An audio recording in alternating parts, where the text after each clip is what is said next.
Muhtasham Travel'da Makkadagi mehmonxonasidan haramgacha necha daqiqalik yo'l? Mana shu savol javobini hozir bilib olasizlar.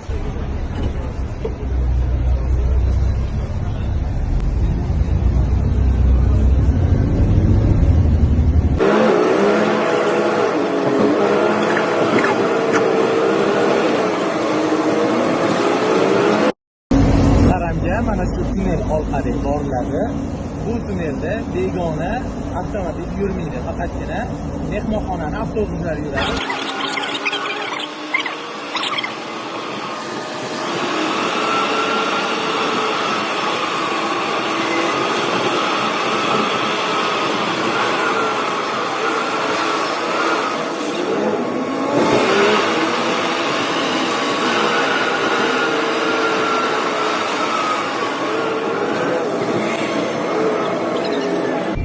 Shukron.